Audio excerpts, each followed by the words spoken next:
All right, you're listening to 91.5 WUML Lowell Blues Deluxe, and I am honored to have the interim president of the Blues Hall of Fame and Foundation with me, Kimberly Horton.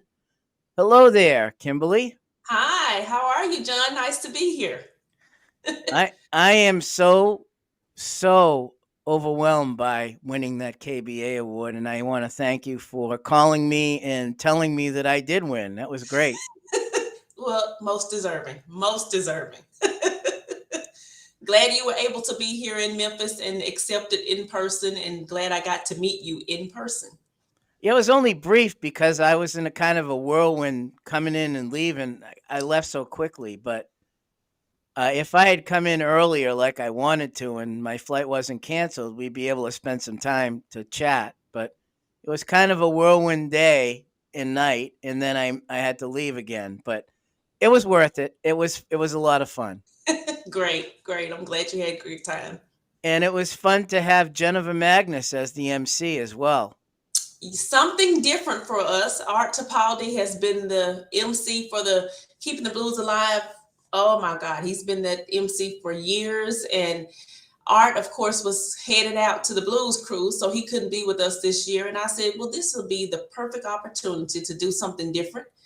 Get a lady. And then I said, Jennifer, you're not doing anything. Come on over here and be the host. Come on over here. And she said, what? Are you serious? I said, yes. I want you to be the hostess of the Keeping the Blues Alive Awards. And I really enjoyed it. Was a great, I'm glad I made that choice. I'm going to ask you a question out of left field, but I read it in your bio. You Uh-huh. work with Taj Mahal. I work with Taj Mahal. He's the only artist that I am still affiliated with. I had an entertainment agency which I had to let go of to take this job, but I told them I'm not letting go of Taj. He's Taj. So no booking or managing for him in that aspect. So it's not, it's not a big deal. But yes, I still work for the big, we call him the big boss man. He went to school up here in Massachusetts. Yes. Yes. He talks about that quite often. He's very, very proud of his time that he spent in Massachusetts. He's super proud of that. So I hear about it quite frequently. UMass Amherst, one of our sister colleges. UMass Yes. Lowell, UMass Amherst is where he went. Yep. He's very proud of it. And Johnny Rawls, too, you work with a little bit, right? Oh, yeah. I worked with Johnny for, oh my gosh, I think since '08 up until when I took this job last year. He was one of my, and he still is. He still calls me twice a week to say, I'm just checking on you. But, he's still one of my favorites. I love him. So tell me about this business that you had before you became the interim president. Tell me a little bit about that. What was that about? Well, I had a booking agency based out of Jackson, Mississippi. Nothing big, no big to do, just a boutique booking agency where I had about, I guess, about 9 artists that some I managed, some I booked. Mississippi is one of the states that it's legal to manage and book. So I had some that I managed, some that I booked, and been around for a while. I've had a couple of name changes, but the company has been there since 2013. I Is was this actually still running? Is this still my going? daughter. My daughter is actually running it. Yes, I handed the baton over to her, and she's actually doing it. She's actually the one that Johnny has to worry daily now. Yes, she's still keeping it going. I've worked very hard to build it up to where it is, and to get some of the folks that are on the roster. I have worked really hard to get those folks there, so I didn't want to just drop it. So that morphed you into moving into the directorship at the Blues Foundation. Is that right? I'm not sure about the timeline, but you moved into being a director of the Blues Foundation, right? Well, I was actually, this last time that I was on the board of directors was the second term that I had been on the board of directors. I had been on once before. I came off, I think, in 2018, and I didn't go back into the running to get back on the board. And then this last time that I was asked to come back, I didn't. They actually came and got me. So, and I said, okay, I'll come back. So yeah, I was actually just completing think may have been completing a year and a half, or maybe my 2 year mark, because we served for 3 years before I had to come off to before I fell off to take this position. So who decides directorships? Is there a process or? Yes, there is a process. We do make an announcement that it's open for people to recommend and nominate people to become a board of director. And there are certain qualifications, of course, that we require as the Blues Foundation. And we want you to have something to do with the industry. You know, something does not necessarily have to be in the blues genre, but something. We have publicists, we have attorneys, we have You have we do have musicians agents. too. You have a Yes, musician on it too, I saw. musicians, Yeah. producers. I mean, you have to, to be able to bring something to us that can help us in all the other different little committees and things that we have going on within the foundation. So the board of directors will, once somebody is brought up, and we feel that it may be a good person or a good fit for what we need. If the slot is open, then it's done by voting. Wow, that's great. In 3 years, right? They have a 3-year 3 years. term. Unless you're a part of the executive committee, that's your term is a little different with that. How long is that? Depends on your position. Depends on your position, because certain positions that's kind of waived because it's a larger position. Your chair, your vice chair, your past vice chair, your treasurer, your secretary. Those positions are a little different because we don't, those have to be voted upon. It's a longer range, a longer term. I'll put it like that. Could be up to 6 years. Wow. And you're the interim president. How did that I happen? am the interim. How did that come about? I put myself out there to step up to the plate. I was familiar with here. I wanted to see the foundation be back in a positive light. I wanted, it was a mess. And I wanted to bring the positivity back. I feel like we had lost the confidence of the industry. We had lost the confidence of artists. We just lost the confidence of what we stood for and what we were supposed to be doing. So I stepped up to the plate and said, hey, I would be happy to go. And they said, well, are you ready to move to Memphis? I said, I'm on my way. And it just kind of happened. So you moved from Mississippi to Memphis? You were living in Mississippi? Yes, I was living in Jackson, Mississippi, and I left Jackson, Mississippi and moved to Memphis last August. Wow. Mm-hmm. And you're still interim. When are you going to be formally the real president? I'm hoping after I think I may have passed my IBC test. I guess I'm up for the test for the BMAs and the Hall of Fame induction. I guess maybe after I make it through all of that, then we'll go back to the chopping board to see if, what's next. I don't plan on going anywhere. I don't have any plans to go anywhere. Let's talk about the IBCs, the International Blues Challenge. Okay. I know there's a criteria for all the bands and solo duo and all that. Mm-hmm. And I know you have the actual Hall of Fame Blues Foundation has their own, separate from the blues societies that go about doing that. Who are the judges? I know some of them were the KBA winners, and some are musicians, some are a lot of different people. Oh yeah, it's hundreds. We have over 100 judges that come, 100 plus judges actually that come up, because in each venue they work shifts. There's 3 judges in each venue, and then I have a whole nother separate set of judges that will judge the finals. So those are your big name musicians, industry professionals, but the judges that are out in the venues are people from all different walks of life. They do have to meet the judge criteria and attend the judge orientation and training in order to, judge fairly for the IBC. Wow. Mm-hmm.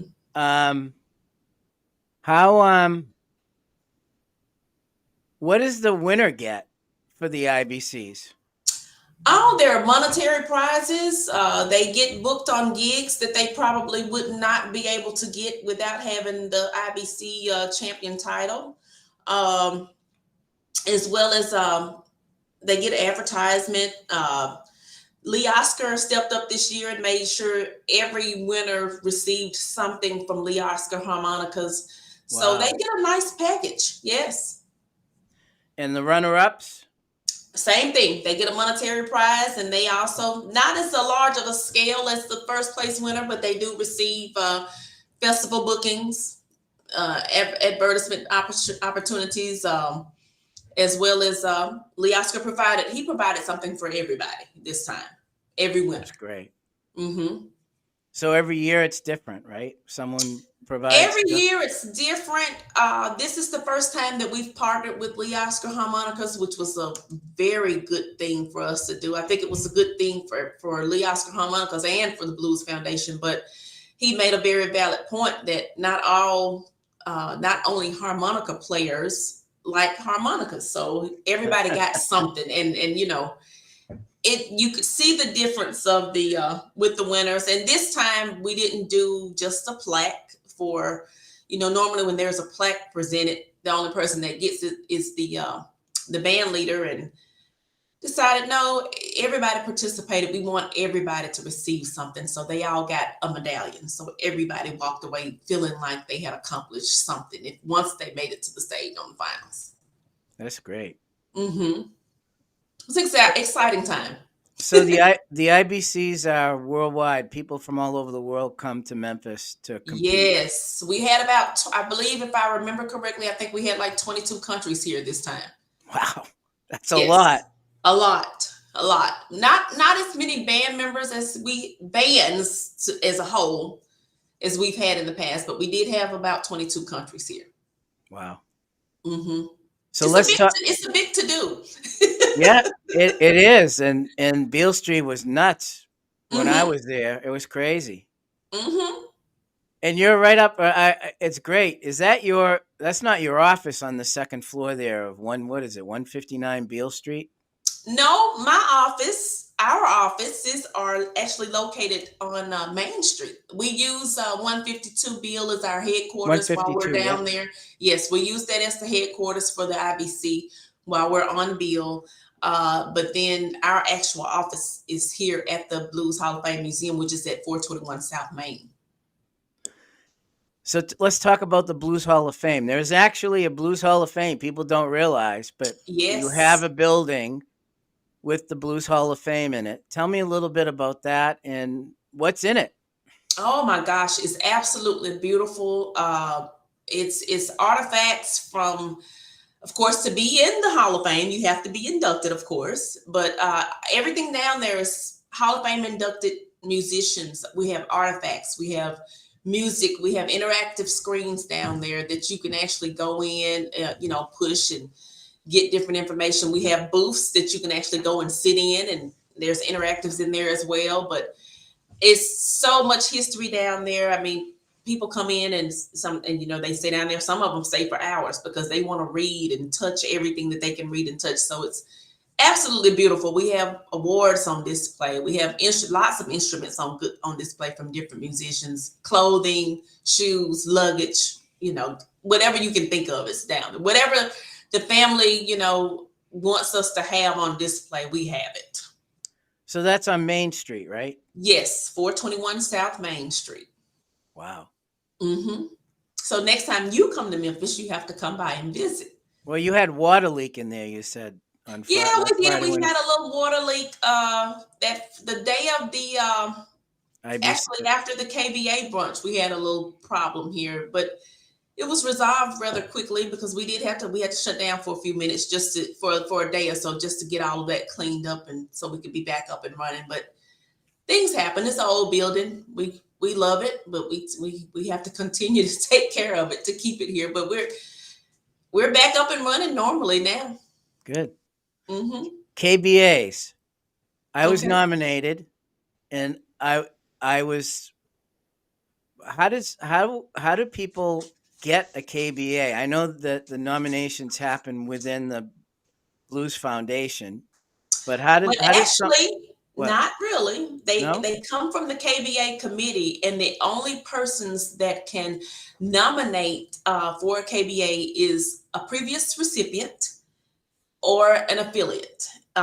It can't be just a person saying, "Hey, I want to nominate this person." You have to have some type of inlet to be able to get your information over to the KBA committee.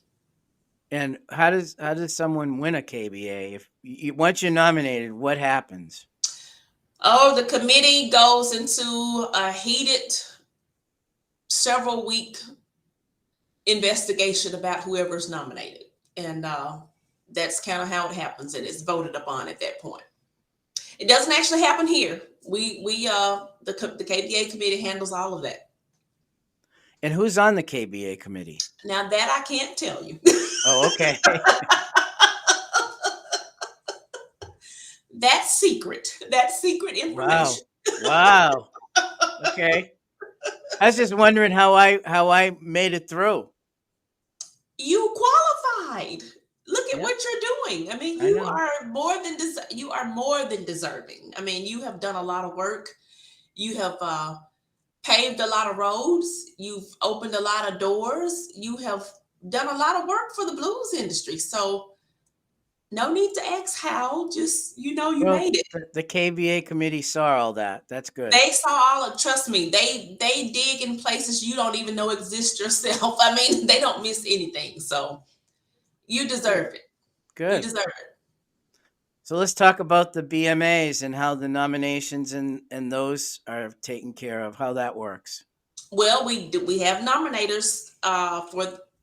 We have a huge list of nominators for the BMAs.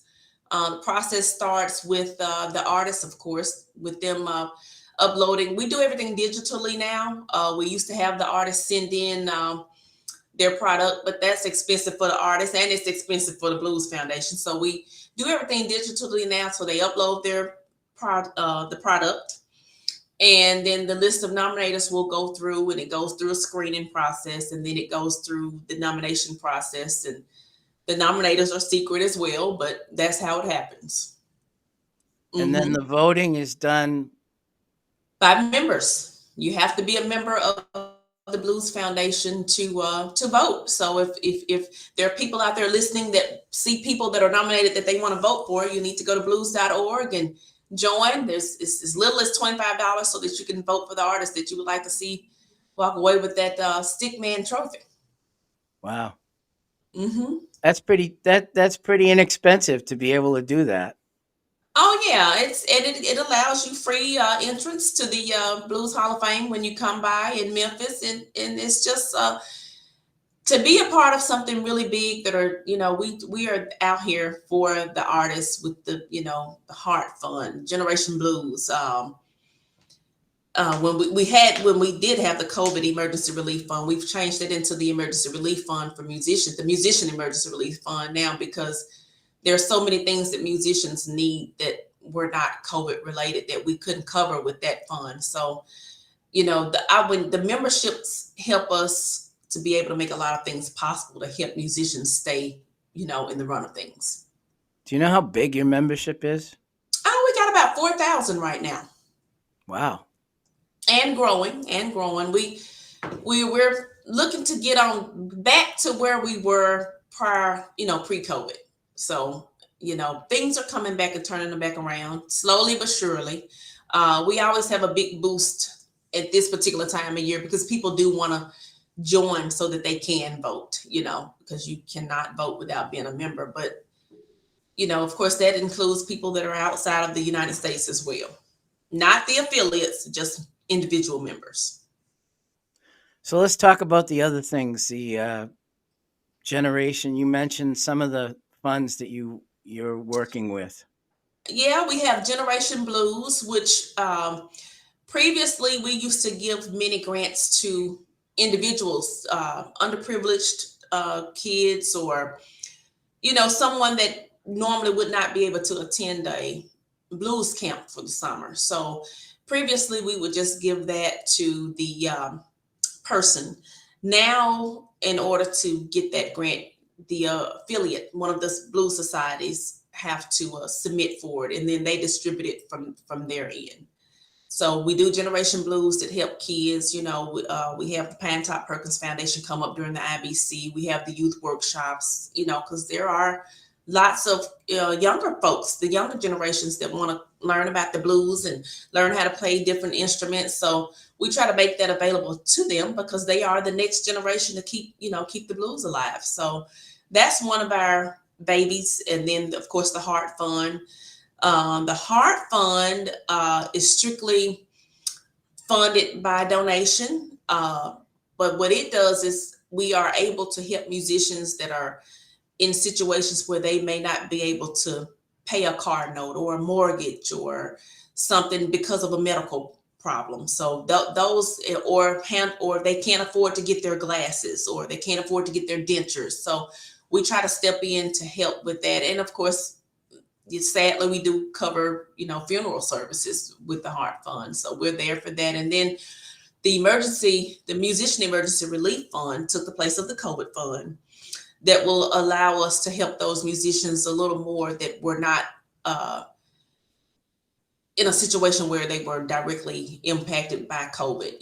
We had guidelines because those funds are restricted. All of them are restricted. So the donations are allocated to that, but we do have different programs in place where we can help keep musicians afloat when they run into hard times. And, as I'm sure after COVID, after the pandemic, and we're still experiencing some of it, everybody was, scrambling, trying to make sure they could pay their house note, trying to make sure they could keep their lights on. And musicians, most of them don't, I hate to say it, they don't have insurance. So we may not be able to do the 100% of it, but we do try to make sure that we help in some way to help them keep going, keep their internet on, the phones on, because they need the internet and phone to be able to get work. So those are some things. And then we're getting ready to look into building the blues in the schools back up. That all of these, the COVID didn't go away.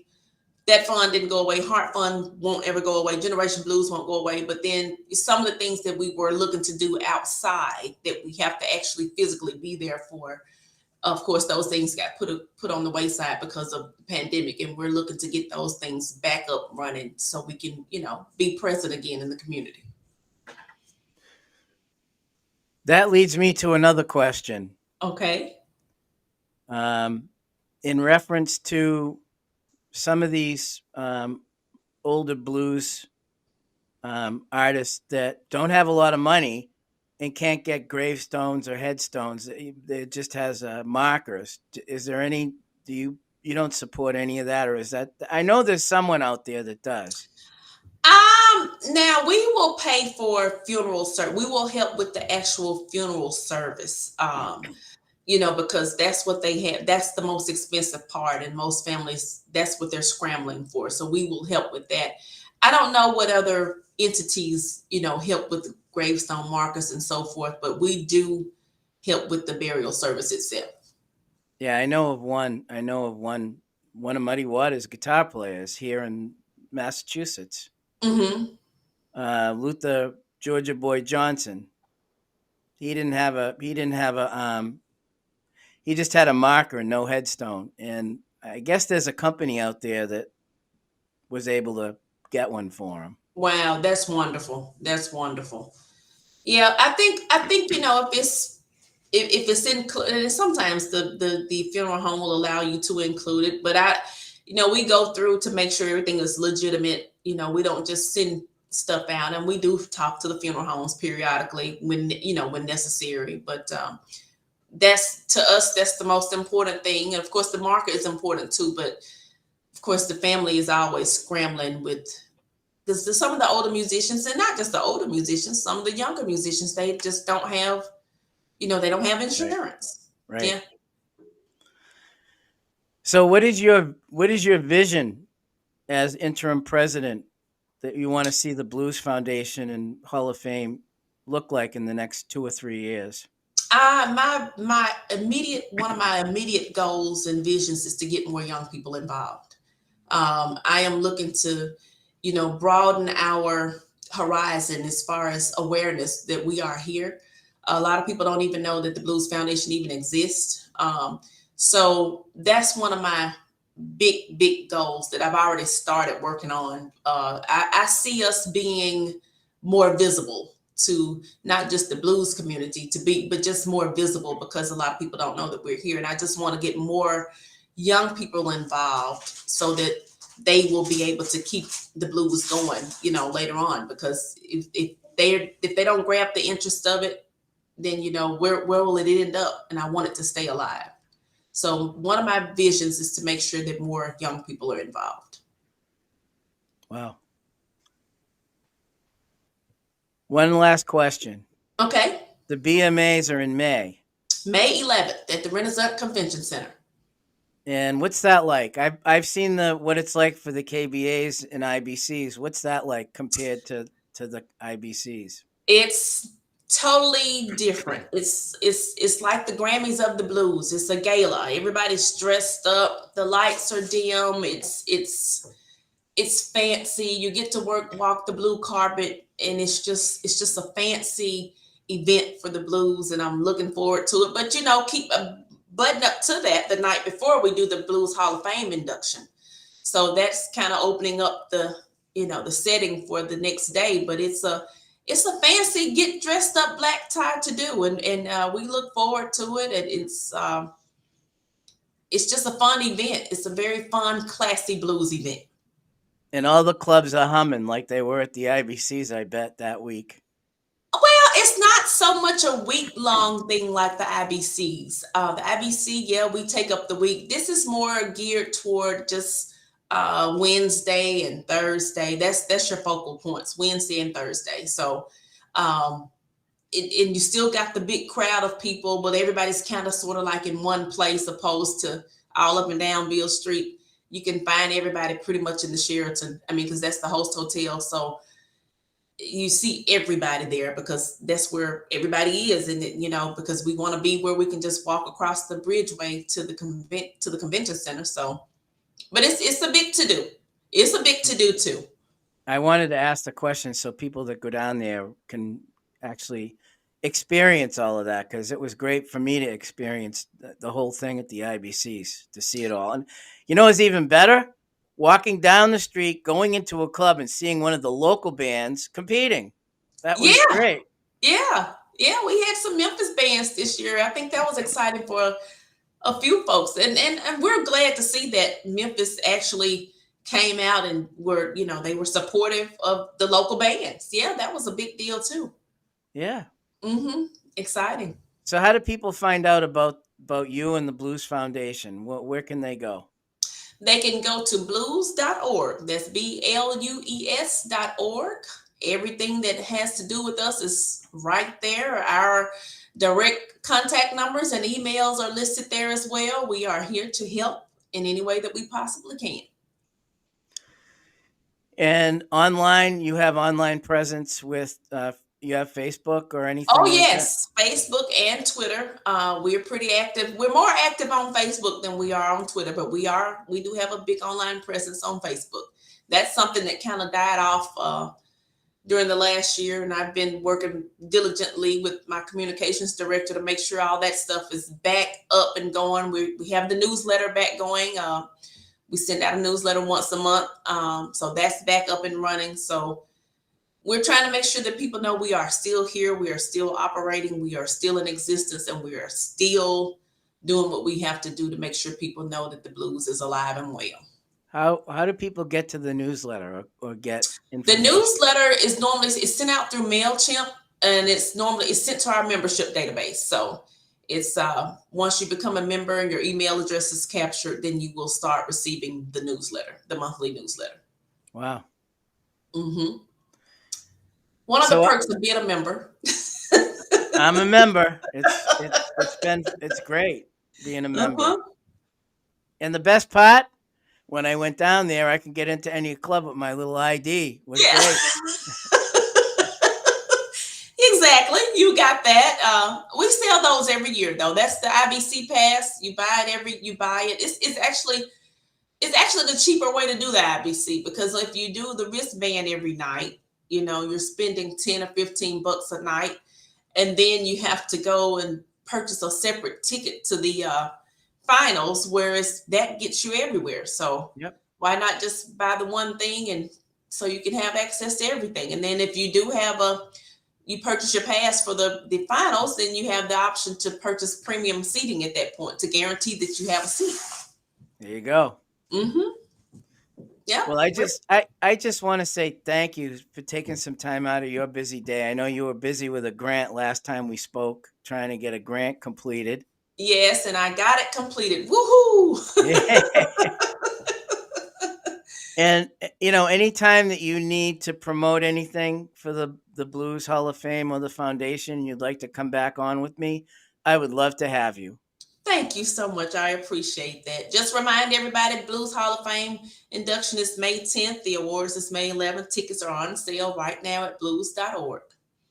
And the Blues Hall of Fame is at 421 South Main. South Main 421 Street South Main Street. in Memphis. Just so everybody knows when they go down there. There's your address. Go there.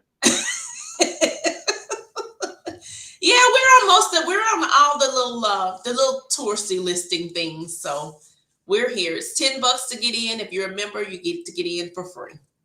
Great. Well, Kimberly, thank you very much for taking some time out of your busy day. And again, thank you for your graciousness and being a great host at the KBA Awards. Thank you. And thank you so much. And congratulations to you again for your well-deserved job. Thank you. Have a great day. Thank you. You too. All right. Bye-bye. We'll see you. Bye-bye.